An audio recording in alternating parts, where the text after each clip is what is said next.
تو روح کے تصور کے اوپر جو ساری گفتگو ہے تو وہ the metaphysics of Phaedo کے اندر ہے. ٹھیک ہے. اسی طرح the nature of forms, self predication. Self predication ایک بڑا اچھا پرنسپل ہے جو آج کے لیکچر میں ہمارے نہیں ہو سکا کہ سیلف پریڈیکیٹ کیا ہوتا ہے. تو یہ بھی ہم ضرور دیکھیں گے جب مزید ہم میٹا فزکس آف پلیٹو دیکھیں گے. دا سمپلسٹی آف فارمز.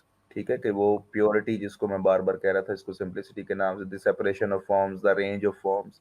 تو یہ آرٹیکل بہت بہترین ہے اگر آپ نے اس کو دیکھنا. اور اوبیسلی یہ اینڈ پہ جو بیبلیوگرافی ہے اس میں آپ کو نظر بھی آ جائے گا کہ آپ نے ایکچولی کون کون سی جگہ پر جا کر ایگزیکٹلی یہ مختلف جو کام کیے گئے ہیں اس مڈل پیریڈ کے ڈائلاگس کے اوپر، اور خاص طور پہ میٹا فزیکل ریلم کے اندر اور اپسٹمولوجیکل ریلم کے اندر، وہ سارے یہاں پر لکھے ہیں.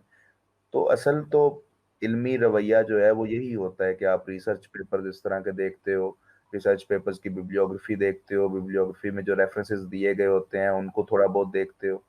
تو ایکسٹینسو اسٹڈی یا یوں کہہ لیں کہ واقعی اگر علم میں پھنسنا ہو یا جانا ہو گہرا تو یہی طریقہ ہوتا ہے.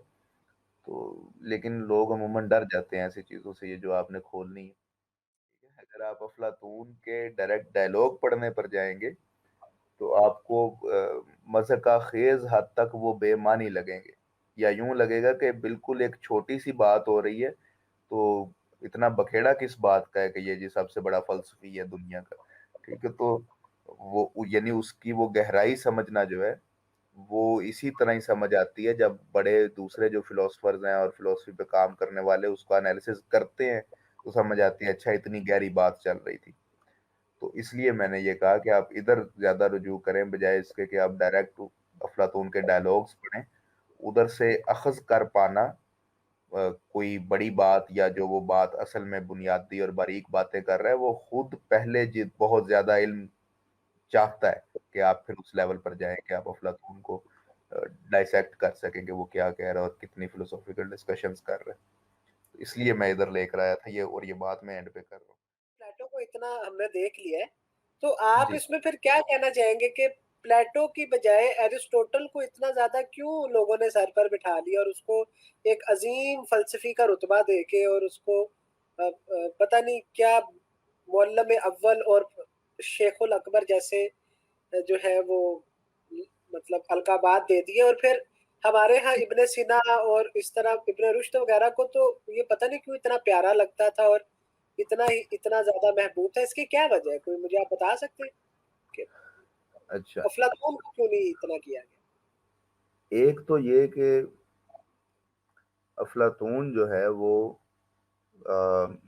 آپ یوں کہہ لیں کہ ایک ایسی سطح پر گفتگو کرتا ہے جو عموماً بڑے بڑے فلسفیوں کے لیے بھی دشوار ہے اس کو سمجھنا، لیکن رد ہونے کے لیے اتنا ایزی ہے کہ آپ ایک سامنے کی بات کرتے ہو اور آپ کو لگتا ہے کہ آپ نے اسے رد کر دیا.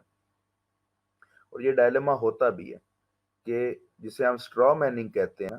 آپ یوں سمجھ لیں کہ اباؤٹ 50% جو افلاطون کا رد کیا گیا ہے وہ اسٹرا میننگ ہے. افلاطون جس سطح جس گہرائی پر جا کر بات کر رہا ہے وہ آڈینس کے لیے تو سمجھنا ہی مشکل ہے. اب ارسطو ہی کہہ رہا ہے کہ جی میرے استاد نے یہ کہا ہے اور یہ بات غلط ہے. اب وہ جب خود ارسطو کی بات سن کر آپ خود افلاطون کے پاس جائیں گے اور پڑھنے کی کوشش کریں گے تو آپ کو بھی یہی لگے گا کہ شاید وہ یہی کہہ رہا ہے اور یہ تو بات غلط ہے. ٹھیک ہے. جو میں بھی سمجھا رہا تھا کہ ڈائریکٹ ڈائلاگ پر جانا تو اور مشکل کام ہے. تو افلاطون کے ساتھ یہ اسٹرا میننگ بہت زیادہ ہوئی. پھر اس کے بعد اس نے جو نظام سیاست دیا نا وہ نظام سیاست اصل میں لگا نہیں کھاتا اس طرح سے اسلام کے ساتھ جس طرح سے یہ بعد میں آنے والے لوگوں نے دیا، خاص طور پر ارسطو وغیرہ نے جس طرح توازن کی بات کی اور یہ وہ. تو معلم اول وغیرہ عموماً جو یوز کیا گیا وہ الفارابی وغیرہ کی طرف سے کیا گیا کہ الفارابی کو معلم ثانی کہا جاتا ہے نا. تو الفارابی بھی آپ جانتے ہیں کہ بنیادی حیثیت میں ان کا زیادہ بڑا کام جو ہے وہ پولیٹیکل تھیوری اور اس قسم کا تھا، پولیٹیکل اسلام کو چلانا اور ریاست کے طرح کے انہوں نے نظامات دکھائے اور یہ سب کچھ. کوئی بہت زیادہ الفارابی کی پیورلی فلوسافیکل کنٹریبیوشن اتنی نہیں تھی کہ جس کی بنیاد پر ان کو معلم ثانی کہا جا رہا تھا. لیکن اوبیسلی اس میں ایک دوسرا ایمبٹ یہ ہے کہ زیادہ باتوں پر بات کرنا. ٹھیک ہے کہ جی ارسطو جو ہے وہ تقریباً ہر بات پہ بات کر رہے ہیں, 37-38 بکس, 50 بکس. تو جی آپ سارا کچھ اس سے سیکھ سکتے ہو. تو اس معاملے میں یہ ایسا ہوا. جو اندر کھاتے کی بات ہے وہ میں اگر کروں گا تو وہ پبلک پلیٹ فارم پہ اچھی رہے گی نہیں. لیکن چلے میں اشارہ یہ کر دیتا ہوں کہ ملوکیت کو ارسطو زیادہ سوٹ کرتا تھا, کیونکہ پھر غلامی کے بچے رہنے کے چانس بھی تھے اور پدر شاہی نظام کے برقرار رہنے کے چانس بھی تھے. میرا خیال ہے اس سے زیادہ اگر میں کچھ باتیں کروں گا تو کام خراب ہو جائے گا.